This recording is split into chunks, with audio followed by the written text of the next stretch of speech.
MMA is a 1v1 sport at the end of the day. It's all about the individual, and people can hate on your personality, your confidence, where you're from, what haircut you've got, how boring you are. There's just a lot of ways to be picked apart by the fan base, or even by your fellow fighters. But even those that have been the target of the pretty ruthless MMA fans have gone on and had performances that have put them all in a state of silence, and sometimes that's all you can ask for. I'm Balian from MMA On Point. I will never be silenced in calling out our channel Hall of Famers who support the content. Thanks very much. And these are 10 performances that silenced haters. Number 10, Amanda Nunes. In the wake of Ronda Rousey being dethroned from her ever-present spot as the number one girl on the planet, a power vacuum occurred within the division that only ever had one ruler. Holly had beaten Ronda, but almost immediately lost the title to Miesha Tate, someone Ronda had already beaten twice, so people didn't exactly rally behind the division's new champion. All the while, her first title defense was being planned at what was supposed to be the biggest show ever, UFC 200, but it was already an event that had fans kind of jaded, with Conor McGregor, Nate Diaz 2 falling apart, and then Jon Jones being pulled from the event just 3 days out, which made Amanda Nunes vs Miesha Tate the new main event, and compared to what was promised, people weren't exactly enthusiastic about it. Nunes had looked good, but Tate was just more loved and known by the fan base. It then also didn't help that the main card of UFC 200 was actually pretty boring. People weren't really having that much fun until Nunes completely destroyed Miesha Tate with a level of striking and power that we'd never really seen at that weight class before. It was clear she was a new and deserving champion, and at last people started singing her praises. But it wasn't enough to get her anything in the way of promotion when the UFC booked Ronda's return fight. Most fans remember Amanda was barely featured in the lead up to that one, but she dominated the former champion in an even more impressive fashion, so no one had a bad thing to say about the Lioness. Number 9, Kamaru Usman vs Jorge Masvidal 2. I don't know how many of you saw the 30% performance over Emil Meek back in 2018, but it was the start of the We Hate Marty Snoozman campaign. After being called cocky and corny, people also thought Usman was just another boring wrestler. He thoroughly dominated Tyron Woodley when he took the title, but all he proved was he had the better wrestling, and the rivalry with Colby Covington certainly generated some hype and fan interest, and it was a great scrap, but it didn't really do much to elevate Usman in the fans' eyes. He then took arguably the biggest fan favourite at the time, Jorge Masvidal, to an extremely boring decision by stamping on his feet, and people were pretty much ready to check out on Marty Usman. But 2021 saw a complete turnaround for the Nigerian Nightmare. He started off in February KOing his former teammate Gilbert Burns, showing a new wrinkle to his MMA game, and then followed it up a few months later by headlining the return show after the pandemic again against Jorge, and being the first guy to knock him unconscious. It was a complete 180 for Usman. He was finally recognised as one of the best welterweights to ever do it, and he finally got some support from the fans and silenced the haters who said he was just another boring wrestler. Number 8, Jon Jones vs Alexander Gustafsson 2. Despite being called the greatest fighter of all time, fans certainly have been given a lot of reasons to hate Jon Jones. Regardless of his antics and arrests and felonies outside the cage, he can be a cocky SOB, and fans have called him everything from arrogant to fake when it comes to his personality. But at a few points, they also doubted his fighting ability as well. After his win over Daniel Cormier, Jon made a triumphant return to the UFC following his suspension and reclaimed the title. He even gave props to his foe in the cage and showed a more humble version of himself. We were ready to love Jon Jones again, but then he tested positive for Turinabol, and all was thrown into chaos once more. What followed was another year and a half out of competition, with his scheduled return finally being booked against former rival Alex Gustafsson, the man that had pushed him to his limits in the first fight and was just coming off perhaps the biggest performance of his career, a win over Glover Teixeira. The last time Jon had sat out of competition though and come back against Ovince Peru, he'd looked slow and sluggish, and the fans had even more reason to doubt and hate Jon going into the fight, especially since DC had just spent so much time as the division's champion. Amanda Nunes KO'd Chris Cyborg, and then Jon Jones walked out and gave the performance of his life against Alex. He looked better than he ever had. It was nowhere near the fight their first matchup had been, and Jon dominated and finished him emphatically. Any doubters about his abilities were thoroughly silenced, and he'd go on to defend his title 3 more times. Number 7, Rampage vs Chuck Liddell 2. Imagine Dana White ringside at his biggest rival's promotion, bringing his best fighter to compete in a tournament and prove his league was just better. Welcome to Pride Final Conflict. Chuck Liddell had only lost once in his last 10 fights. He was an absolute killer, and the Iceman got through the first round of the tournament against Alistair Overeem. But round 2, he's up against Rampage Jackson, and he got TKO'd by the Pride star. Chuck went back to the UFC and then went on an absolute tear, making history with the longest knockout streak ever, a 7 in a row, and that record has still not been beaten. Sergey almost did, but Tom Aspinall just ended that. At this point, Chuck was quite literally Leonardo DiCaprio, king of the world, but it just so happened that the only loss the Iceman hadn't avenged was his defeat to Rampage Jackson. Now, Rampage, after beating Chuck that night, was TKO'd by Vanderlei Silva, and when he rematched him a year later, he was beaten even worse, and then he got demolished by Shogun Rua in his probably worst performance ever. People knew Rampage was good, but I guess he was never good enough to become a Pride World Champion. Some people also just didn't like his personality, and then he ended up in WFA, an organization with zero credibility. The UFC picked up the organization and Rampage, and then they gave him Marvin Eastman in his debut, who he KO'd in the second round, so they booked the rematch against Chuck for the belt. Like I said, the Iceman was basically considered invincible. Rampage was the guy who always fell at the final hurdle, and people thought Liddell was about to take revenge for the 2003 Grand Prix. But Jackson came out and KO'd Chuck stiff in just 2 minutes and was catapulted into superstardom. Number 6, Rashad Evans vs Chuck Liddell. Sugar won the Ultimate Fighter back in 2005, but unlike the first year's winner, Forrest Griffin, it really took him a long time to generate much in the way of fan support. Why? Well, basically because he was pretty boring. His wrestling was good, almost too good. So good, in fact, that he basically negated any fight coming from his opponents. He'd also been a bit of a showboater at times, and people didn't like that when he was about as much fun as anything after season 3 of The Walking Dead. Oh, no. His head kick KO of Sean Salmon in his 5th UFC fight was certainly something new, but then he took Tito Ortiz to a draw, and that was only because Tito had grabbed the fence and lost a point, or he would have won that on the scorecards. An instinct was just a grab. You ain't cheating, you're not trying. He followed that up by barely scraping by against Michael Bisping, and despite now being 11-0 and undefeated in 7 UFC fights, there were still plenty of people who just weren't interested. Of course, you could just look at everything I said as, wow, what a run as an undefeated fighter in one of the hardest divisions in the UFC, but that wasn't the most popular sentiment at the time. Instead of a title shot, he got Chuck Liddell. Coming off of the fight of the year against Wanderlei Silva, he still looked in his prime, but Sugar knocked him out cold 2 minutes into the second round. He followed that up by knocking out Forrest Griffin for the UFC title. 2 great knockouts that did nothing but either piss off or completely silence the haters. Number 5, Francis Ngannou versus Stipe Miocic 2.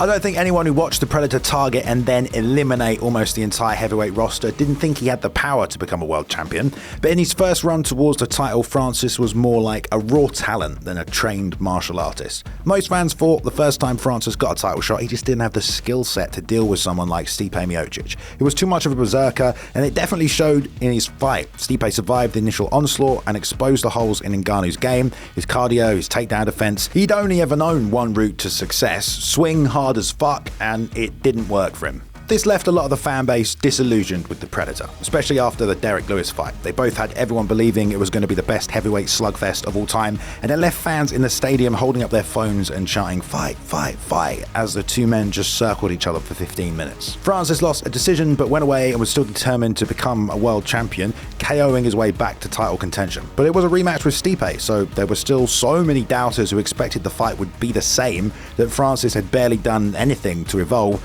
but he completely proved everyone wrong. Under Eric Nicksick's guidance, he became a very technical striker and ended the legacy of Miocic. Even after leaving the UFC, people still hated on him, saying he fumbled the bag. He dealt with a relentless amount of bullshit after the PFL contract signing and the announcement of the Tyson Fury fight, where he once again silenced haters from the entire combat sports world with his performance. Number 4, Sean O'Malley versus Aljamain Sterling. If you watched the first season of Dana White's Contender Series, you did one of 2 things. Watched it like a normal UFC event with a standard commentary and enjoyed a fast-paced mini fight night card, or you turned on the commentary with Snoop Dogg and Uriah Faber while they drank gin and juice and enjoyed absolute chaos. But either way, when Sean O'Malley showed up and displayed some beautiful flowy striking that would make Conor McGregor proud, you knew the kid was something special. But this was coming in the wake of Paige and Sage, 2 young prospects the UFC had tried to engineer to superstardom, and both of whom had kind of fallen short. Sean was given tons of exposure and promotion, and of course there was tons of backlash from the fan base who just thought he hadn't earned it, didn't deserve it, or wasn't actually very good.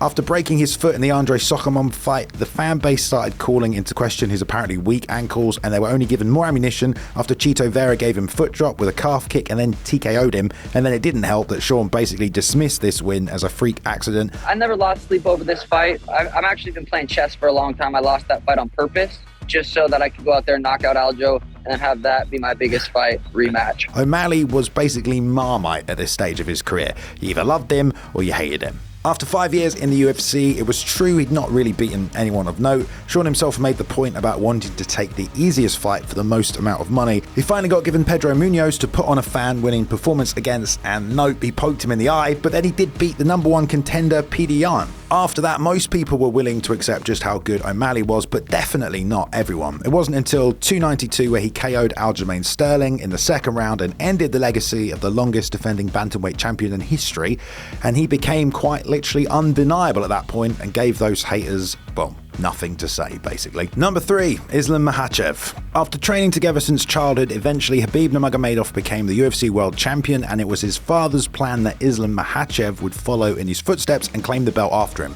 The only problem was, at the time, well, Makhachev didn't exactly have the most credentialed UFC record. The only top 15 fighter he'd beaten was Arman Tsarukyan, and although he was supposed to be the next champ, a lot of fans needed to actually see him take on some of the best in the division first. He got 4 more wins after Khabib had vacated the title, and after beating Drew Dober, Thiago Moises, Dan Hooker and Bobby Green, well, Islam had still not really beaten anyone inside the top 10, although he had been scheduled to face both RDA and Beneil Dariush. But it was a fact that was technically true, and it gave a lot of haters something to talk about, dismissing not only his abilities as a fighter, but also his status as a #1 contender. He got his title shot after beating Bobby Green, but absolutely smashed the champion Charles Oliveira, and so it was kind of undeniable that he should be the rightful champion. Oliveira was also a guy who had to prove himself to the fan base after coming back from a journeyman career to then beating the triple threat of Chandler, Gaethje, Poirier, and no one was calling him a quitter after that. Then instead of defending his belt, Islam fought Alexander Volkanovski in a champion vs champion fight, and because it was so close and he was fighting a guy a lot smaller than him,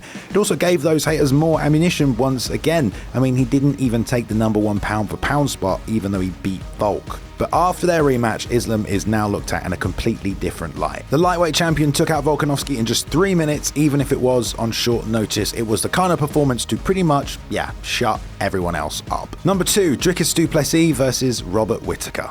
Before the UFC, du Plessis made his name in KSW, where he debuted in the promotion in a title fight against their KO machine RoboCop and proceeded to knock him out in the second round. He then actually lost the rematch, but it was still pretty bloody impressive, and since then he's been someone who's been on the watch lists of hardcore MMA fans as a future problem for middleweights everywhere. But despite how many people like to laugh at his seemingly lack of technique, I bet he didn't know he was a Waco kickboxing world champion. No, and I wouldn't blame you, because looking at him fight, a lot of people would tell you he can't throw a punch properly, he has no gas tank. But he's also an unstoppable machine of pulverization. Dricus started his UFC run with 2 quick KOs and then passed the Brad Tavares test. That set him up with Darren Till, who he absolutely unloaded on in the first round before face cranking him in the third.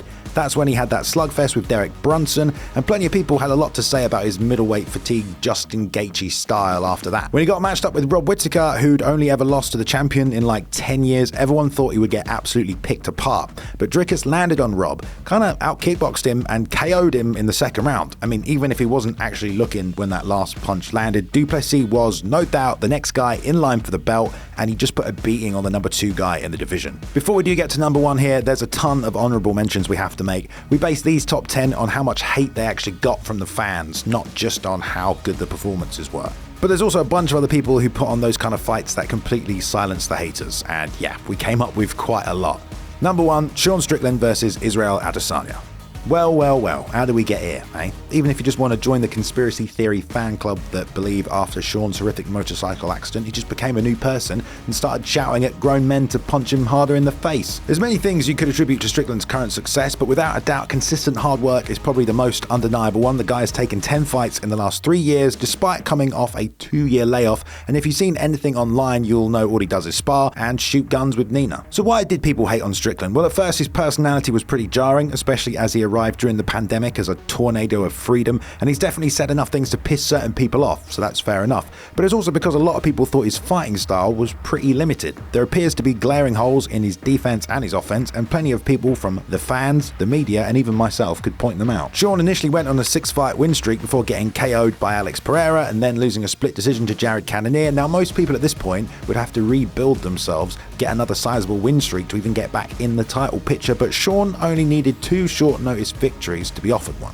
And people really didn't think it was going to win. 99% of the fan base thought he just didn't have the ability to compete with Adesanya on the feet, that he was going to be the champion's easiest win ever. Sean hadn't even beat that many top 10 guys to earn the title shot in the first place. But of course, Strickland took the fight to Izzy in the build-up and then won the war in the cage definitively. And now we all have to eat Sean Strickland's American humble pie. Alright guys, that's a good video, wasn't it? Inspirational stuff, okay? Sometimes you have those fighters who just deserve some goddamn respect, and a bunch of these performances shut up all those horrible fans. Like you talking shit.